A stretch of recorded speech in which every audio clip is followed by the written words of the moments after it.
You're listening to the Casting Shadows podcast. This is RPG A Day 2022.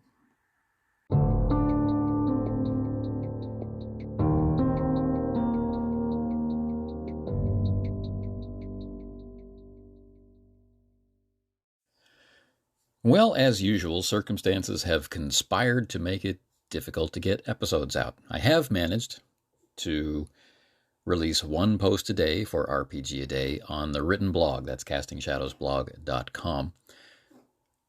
But YouTube and this podcast have not been so frequent. So my last episode here was for day 7, and it was System Sunday. So we're going to pick up and do a composite broadcast or episode today, which will include a number of calls.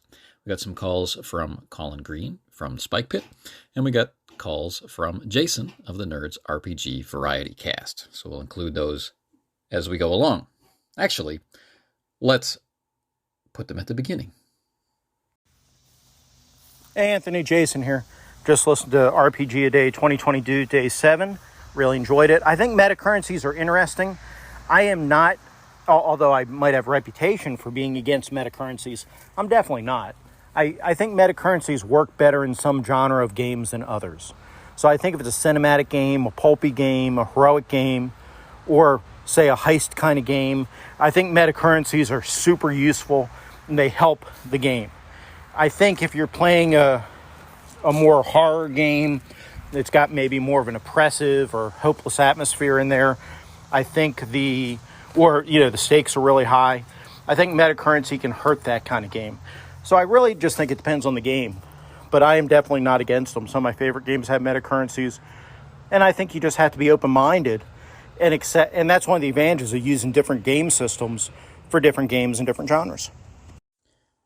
So let's run them through in order. The first call that came in was right after we released Day 7 System and talked about a cool part of a system that we love. So I picked the Ubiquity role-playing system, which is near and dear to my heart. I picked the style point mechanic, which is a form of metacurrency, and that has generated a number of questions both here and on the blog and at YouTube about thoughts on metacurrencies.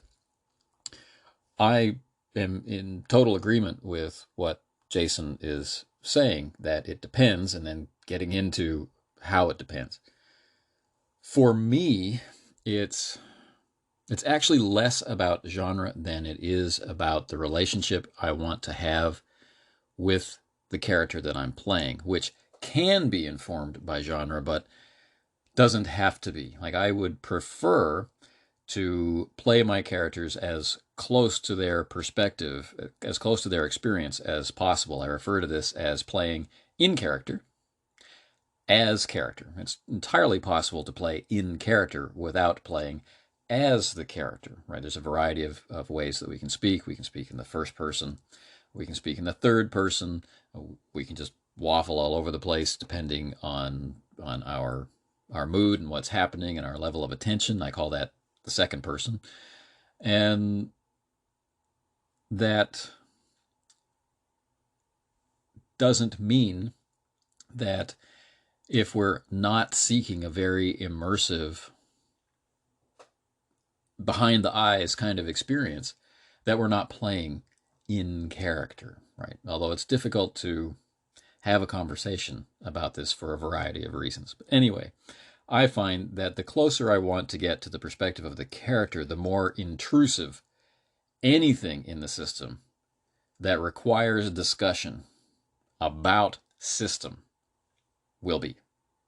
So metacurrency is a prime example, as some of them you have to get permission to use it. Some of them you have to define how it's going to be used. Sometimes you're hoping to apply it in an unusual way, and so it has to be discussed. And all of these things pause that in-character experience and put us firmly in the player experience. And so, that can be working counter to my desires in the moment. That said, there are some ways to do it which that clearly define what the currency can be used for and how it can be used, and can provide you tools for using it in ways which don't interrupt the character layer of play at all. And this was one example of it, the style point mechanic. So I've used it successfully in Cosmic Horror, and I've used it in High Adventure, and it's just a lot of fun. Now, it's a learned skill to invoke a mechanism like this and not talk about it. But, you know, if you're playing with a regular group and everyone has similar goals for play, then that's pretty easy too. So yes, ultimately, I do agree that there are some games where I'm just simply not going to want to use this type of mechanism. And an example would be my initial reaction. You can see my reaction to it in my review of Call of Cthulhu 7th Edition on YouTube. A very polarizing review, which of course tells me that people weren't able to hang on all the way to the end for the conclusion. They bailed at some point where I was saying something provocative, and but it stands. I definitely agree that it is a reason to play different games and to enjoy the different mechanisms of play which present themselves that work and synergize with that game being played. So thanks for the call. But that's not the only call. We have this one too. Hey, Jason here. Just listened to your week 2 YouTube channel and enjoyed it. Palladium Fantasy. That was an early one. In fact, they recently reissued it in a premium hardcover format that I picked up just for nostalgia reasons only. We were big into the Palladium games when they came out. This is definitely pre-Rifts. The first Palladium game I had, no doubt, was Teenage Mutant Ninja Turtles. And then Mechanoids was shortly thereafter, and Palladium Fantasy, and Heroes Unlimited. We did get into Rifts. When I was in the Army, we played Rifts in the 90s. But, yeah, I do have fond memories, although I don't know. I like the Palladium Fantasy world. I might use a different system to run it today. Yeah, very probably. The first Palladium Fantasy game, or the first Palladium game that I played was Teenage Mutant Ninja Turtles, just like you. But the first one that I owned, the first one that I ran, was Palladium Fantasy.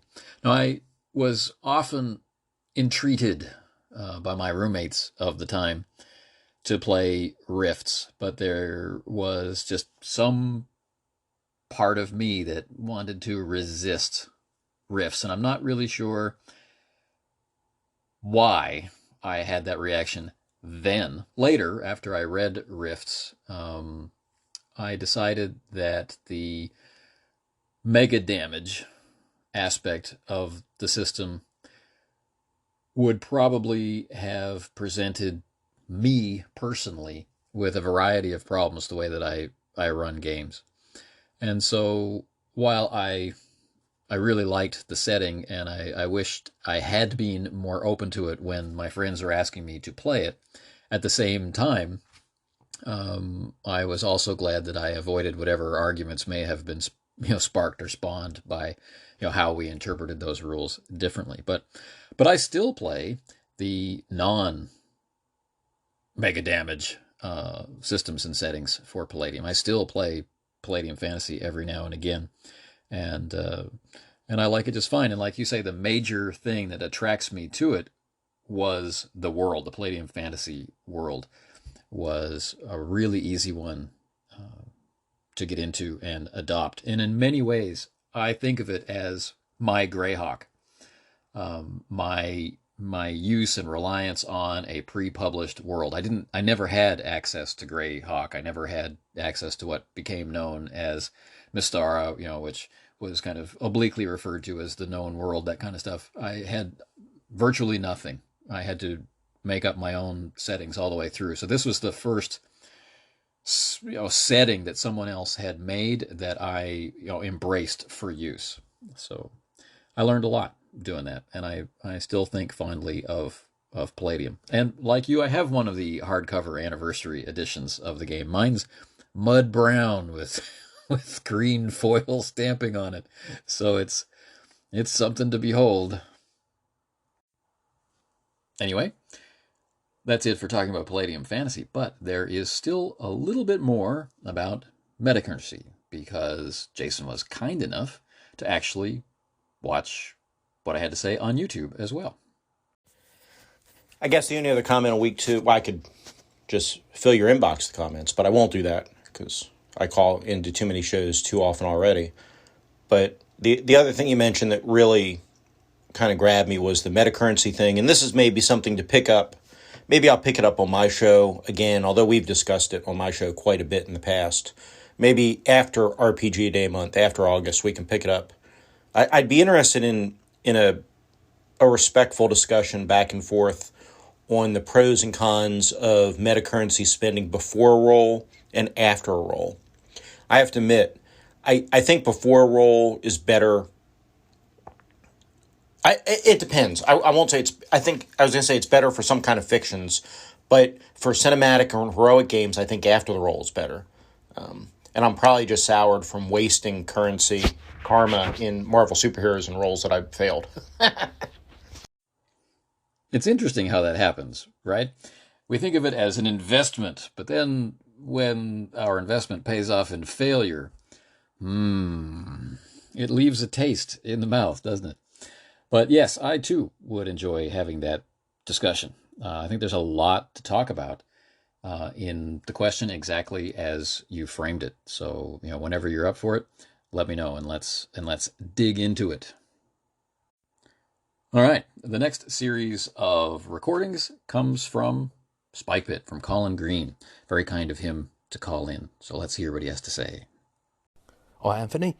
First things first, thanks for the shout out on your early episode in RPG A Day month. I'm catching up slowly but surely, and also wanted to say, thanks again for putting this thing together with your man Chapman. It sounds like you've done the bulk of the work, so fair play to you. And I'm quite excited to hear what happens next year with the mix of prompt and question. I'm enjoying the question, finding it a little bit easier to come up with something because I don't get the analysis paralysis that I'm prone to, and it stops a little bit of that procrastination that I'm also prone to. I think one of the big positives coming out of this is how it acts as a rallying point for the anchorites, as it were, and nice to hear Jason giving a shout out to Jules there. Anyway, awesome stuff, man. Take care, and I'll catch you later. Thanks a lot for the kind words. I appreciate it. It was difficult to decide, as we talked about earlier, about going with questions or going with prompts. And, there are definitely groups that prefer each. And, if you do a survey out there among the RPG A Day respondents in various platforms, you'll hear that opinion expressed. Oh, I found it easier to do the prompts, or I'm so glad questions are back. So hopefully the synthesis of prompty questions will be a sufficient compromise to keep a large number of people happy. But it has been nice for me to hear how deep a lot of the responses have been. And it's been kind of fun to hear a week's worth of ideas all at once. A lot of people are following that option and doing a week at a time. So all of that has worked out really nicely. We have a large number of people who are doing it every day, and we have a small number of people who are doing it every day but in isolation, like one prompt doesn't connect to the other prompts.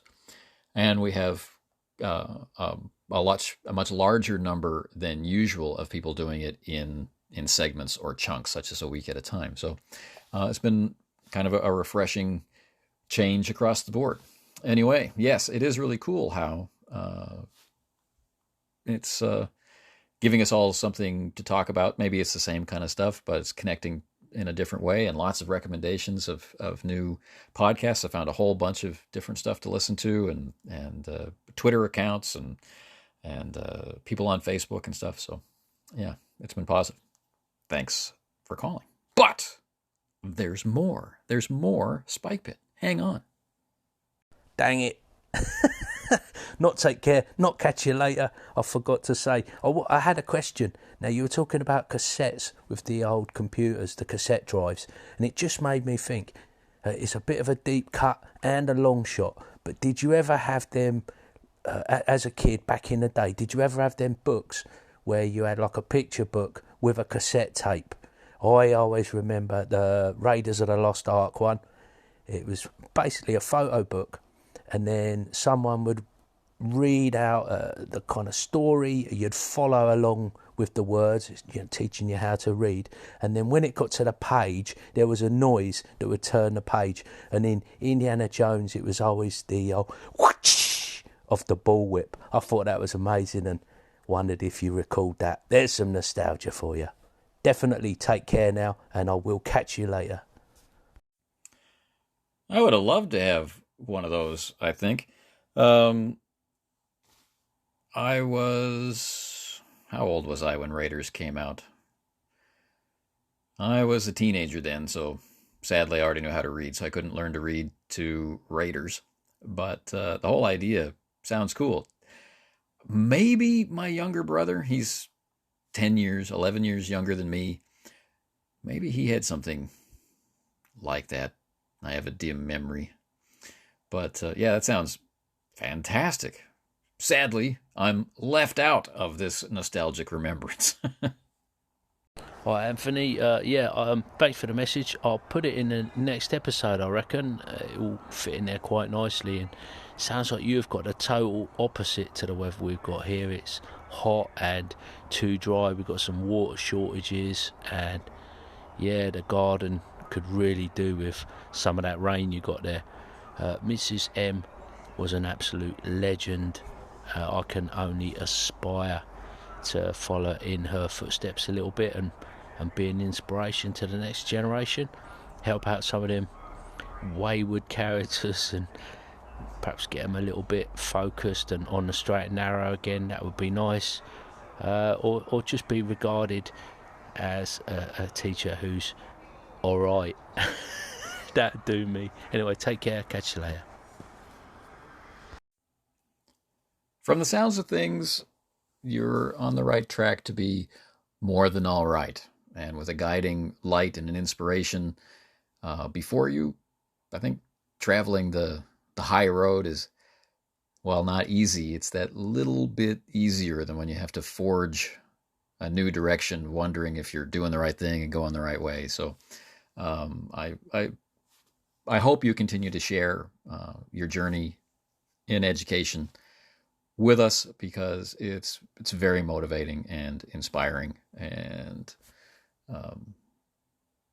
it's something we need to hear more of.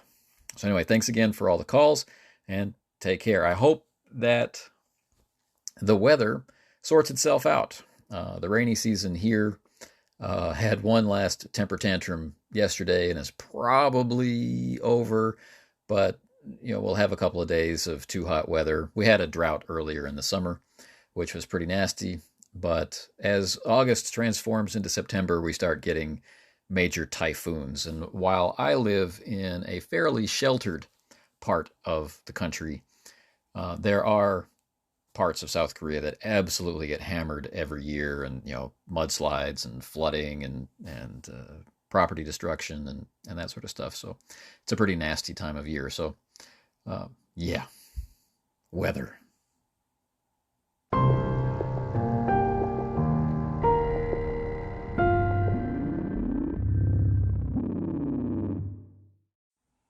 All right, with those awesome and friendly calls out of the way, let's move into the bulk of last week's responses. So sorry for those of you who've heard some version of these or read some version of these already, but I guess for the sake of completeness and just to get these answers out, let's go through. So for day 8, who introduced you to RPGs? Well, my focus for this question has been on the characteristics of the guy who introduced me to RPGs. And the characteristic that sticks out to me most, looking back now from 2022, is his empathy. I mean, growing up, he was I don't feel he was treated with a lot of it from within his family, yet he was able to display it. He was able to introduce Dungeons and Dragons and a variety of other hobbies to an awful lot of people. He had interesting movie tastes and interesting tastes in music. He never was into what everyone else was into, and it wasn't a reaction. It wasn't, oh, I'm not going to listen to pop music because it's pop music kind of thing. It was he was genuinely interested in specific things, and then he followed that passion.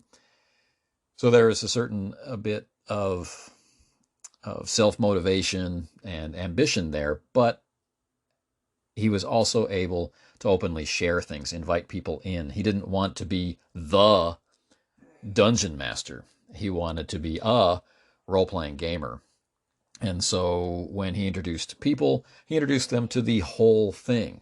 And I think it's pretty stellar. And I think I learned a lot from that experience.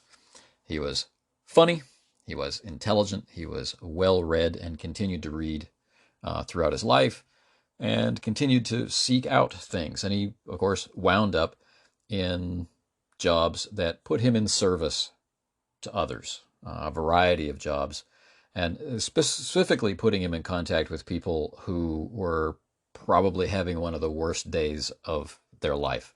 So I take a lot of inspiration from his memory, and I was very pleased to call him a friend. So that's the who. The what. What is the second RPG you bought? And it's kind of interesting looking back on day 9 now that it's day 14. But a lot of people were unsure what to do with this, right? And a lot of people interpreted it as the second RPG that they played, which is also really interesting. But the question really was, what was the second RPG you bought? At some point, you bought one, and then later on, you bought a second one. And I was really curious when I put this question together what people were going to say, like where their situation had led them. Like maybe they were given a role playing game for Christmas, and then that was a lot of fun, so they bought one, and then they bought a third one. I was really curious about that. But anyway, for me, the second RPG that I bought, it's both easy and difficult to answer. It's easy because I can remember exactly what was the second one I bought, the first one being the D&Ds, and most of which I bought used. So one of the second role-playing game that I bought was also the first new one that I got to have, the first one that I got to buy in a game store. There's a lot of neat things to go along with that. And it was supposed to be Call of Cthulhu, because I discovered on a shelf in a game store in this new town that I found myself living in, I discovered Call of Cthulhu 4th edition on the rack. I found Palladium Fantasy on the rack, and I found what I now know as the 2nd edition of Arcanum on the rack. There's a bunch of other stuff there too, but there was also a lot of Dungeons and Dragons, and I had decided I wasn't going to play Dungeons and Dragons anymore, and I was also pretty sure I wasn't going to play fantasy anymore, but the guys in my game group weren't ready to leave fantasy yet. So that Palladium Fantasy looked interesting, and I flipped through it in the store, and I saw stuff like multiclassing, which looked a lot easier than what we've been wrestling with in AD&D, and I saw interesting spells, and I saw hints of stuff that I liked. So I thought, well, maybe this will help revitalize my interest in fantasy. But that Call of Cthulhu book, that was the one that I wanted to buy. And Arcanum just looked cool. I don't think there was a whole lot of thought at that point. But I knew I was carrying only enough money to buy one of them. So I was going to have to come back later. So I look at the price tag for Call of Cthulhu, and I'm $1 short. So I thought about that for a little bit, and then I picked up Palladium Fantasy, and I went to the counter, and I bought it. I went home. I picked up more money at home, went back, bought Call of Cthulhu, and then, waited for the next payday to get Arcanum. But by the time I went back after that next payday, Arcanum was gone, and I never saw it again. And that's just the way that goes. So the second one that I actually bought, and what turned out to be the second one that I, not the second game that I ran, but of the games that I bought that day, the one that I ran first was Palladium Fantasy also. It would take a little bit longer to get Call of Cthulhu to the table simply because my friends wanted to play fantasy. But when I finally figured out how to pitch Call of Cthulhu, then we were off to the races. And I stayed away from fantasy for a pretty long time, which allowed those batteries to finally recharge. But we had some epic campaigns with Palladium Fantasy of different kinds. We ended up getting all of the source books and supplements together for the Palladium Fantasy world, and I still look at it really fondly, as I was mentioning to Jason earlier in the show. So, yeah, it's a good second game to buy. Not long after this experience, I would pick up a lot of Star Wars material and focus on that, the West End games Star Wars material. But that's a story for a different question. The next question is the when question of week 2. When did you or will you start game mastering? So I started game mastering in my very second game. So this is back in 1983. My empathetic friend that I just talked about set me up during the preparation phase for game 1 during character creation, where he was running it. And then after it was over, we did a lot of review. We looked at the different maps and we compared the map that I made during play to the map that he had been using. And then he showed me the Game Master section of our basic book. He then gave me the basic book saying, this is yours, use it in good health kind of thing. And we were off to the races. So I had no reason to fear, no reason to worry about. I had no expectations that put more stress on my shoulders or any of those things. I got to experience the game as the game master, and it was a lot of fun. There's a video clip, which you can find on the written blog, or you can search for on the YouTube channel, where I discuss in more detail about that first game that I ran. And it's fun to go back and listen to that now. But anyway, so right pretty much from the very beginning. And then we just started to alternate. And then as our game worlds became more, or really as my game world became more developed, we began to have our set days. He'd run on some days and I'd run on other days. And it was good times. All right. The next one, a pretty entertaining question, really. Day 11, if you could live in a game setting, where would it be? And while I love far future settings and that sort of thing, I'm not sure how useful I would be living in the far future where there's space travel and off-world colonies and stuff like that, which kind of causes me to cast my mind back and, what skills do I actually have and what, would I be able to do as some kind of exciting career? And so that ends up hilariously with me thinking of games like Flashing Blades or All for One Regime Diabolique, and putting myself into some kind of swashbuckling setting. Now, if I were completely sane, I suppose I would go for Flashing Blades. No magic, no supernatural. There's just, making your way with your wit and your skill with steel. But I would probably end up going for All for One, because at least in All for One, there's a chance that you could become exposed to a magical tradition, and there's a chance, that really awful things might happen to you, but you could overcome them or die trying. Anyway, it's fun to think about.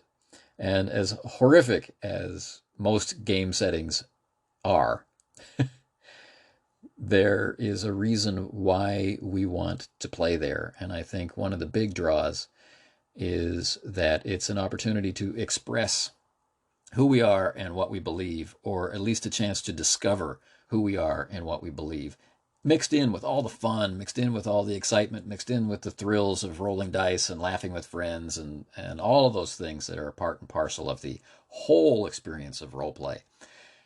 There are still our responses, our decisions in the face of the conflicts, of the challenges, of the horrors that the games present. And it's our chance to build some momentum of resisting the things that need to be resisted. And maybe that's another reason why I might hurl myself back into the past to live in a terrible world and raise my fist against the darkness. Day 12 is a why question, and it was why, right? Of all the hobbies you could have adopted as a lifelong hobby, why was it role-playing? Why did you become a role-playing gamer? Now, this is expressed as why did you start role-playing gaming, and which is a slightly simpler question, but it's the question that fit. Either way, why did you start? Well, it was pitched to me because I had already expressed an interest in this kind of setting through the Tunnels of Doom role-playing video game on the TI-99 4A. And it's interesting that RPG A Day 2022 has brought out so many other people who've said that they also had a TI. Jason Connerly had one from the Nerds RPG Variety Cast, and Ray Otis from Plundergrounds has also talked about his TI. I loved mine, and programming it and playing games for it, but I never ever had Tunnels of Doom. So I was invited to play Dungeons and Dragons because of the way I described Tunnels of Doom, and I was invited to play because of a past with Choose Your Own Adventure books. So demonstrating that I was at least open to the idea. But why did I stick with it? Why did I stay with it? And at the time, I imagine I simply would have said that it's because we can make the decisions. We can be in the shoes of the main characters of the media that we like, and we can do it our way. And we can not make the terrible mistakes that we always see them making, and that sort of stuff. It's the ability to make decisions was that initial attractive thing. But looking back at it with the eyes of 2022, what I'm seeing now is that I stuck with it as a creative outlet. I don't really think of myself as a creative person, even now, today, despite the evidence that suggests from what I do with role-playing games that there must be some creativity there. And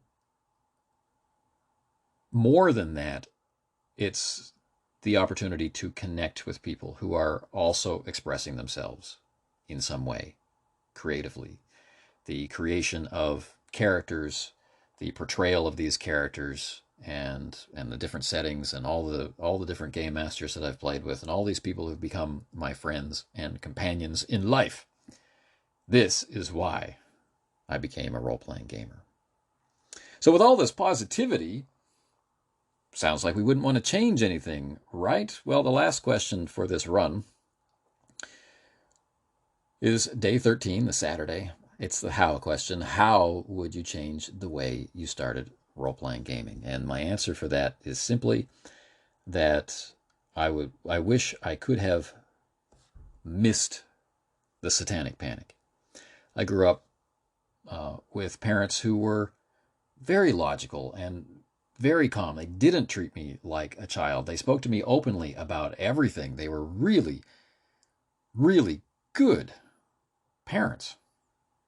Except for this one thing. This one thing made no sense. I didn't understand it at the time, and even later when we had our discussion about it, as adults, why did you give in to the Satanic Panic? Why did you prevent this obviously good thing in my life? Why did you stand in its way? That kind of stuff. Their attempt to explain it wasn't wholly satisfying either. But I go into more detail about this on the written blog. Anyway, if I could get rid of the need to hide my hobby, if I could get in, and not make my friends lie, and not have to lie myself, and not have to, hide the game books for fear that they, would cause an argument or get thrown out or whatever. I mean, if I could have gone through that period without that, what a wonderful world it would be.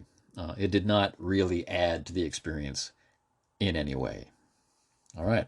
So that ends the week 2 questions. And I guess while I'm in motion, I will go on to Suggestion Sunday, day 14, where we're supposed to roll a 1d8 plus 1 to celebrate the 9th year of RPG a Day, and have more than just one tag. So we have a random number of 2 to 9 tags. I'd really like to just roll a d9, but then I might end up with 1. I think the way that these rolling things have gone in the past, I would end up with a 1.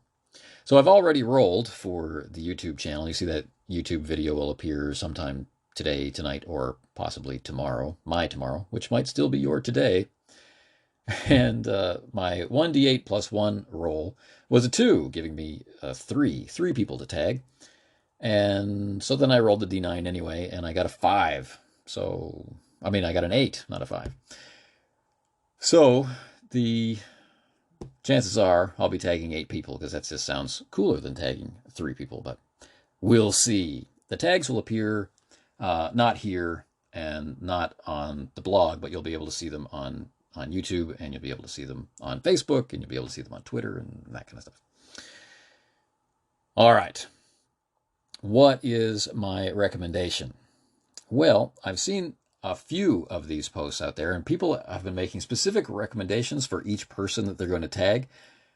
And I didn't really consider that at any point during the preparation stage for RPG A Day 2022, and I'm running out of time now. So I'm going to go with one recommendation, which I make to everybody that I tag. But I really like the idea of personalized tags, and I'll consider that for maybe an addendum post later. But my recommendation is from Brabblemark Games. It's written by Mark Plemons, who has his fingers in a lot of other really cool games out there. But the game I want to recommend of his is Corporia, whose tagline was Knights in Shining Armani. There's a lot you can do with this game. We don't have to go with the main pitch of the game, but the main pitch of the game is pretty exciting to a lot of people, I think. And that's the idea of playing knights born anew in this modern age. This game is set in a near future, kind of the way that Max Headroom was, if you remember that. There's recognizable aspects of the world, and yet the world is definitely not ours. So imagine the Knights of the Round Table being summoned anew to a new round table. No sign of Arthur yet, but knowing that darkness is on the horizon and seeing threads that could lead to a possible utopia or a probable dystopia. Magic is now real. High technology is here, and cryptids wander the streets. So much that you can do. The game can be played more casually as kind of a monster of the week kind of experience until you get more grounding in it, or it can be run as more of an investigation, or like the X-Files or Millennium. You can play it with magically active characters, or you can play it with martially trained characters, or investigators, reporters, social media influencers, or whatever. The core book is quite slim, and it's one of the best prepared for learning and sharing the mechanisms of play that I've ever seen. There is no industry-wide standard for how to put a PDF together, or how to arrange and organize to lay out a print book. But Corporia should definitely be there as an example of what it's possible to do, and probably what more publishers should be doing to enable people to learn their games and share their games more easily, and certainly reference their games with less stress.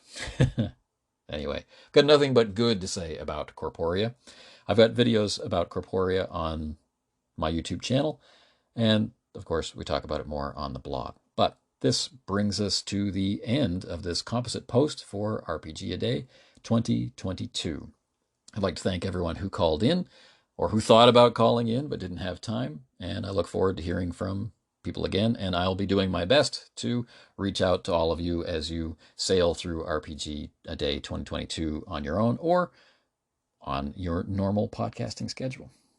Anyway, until the next time, take care.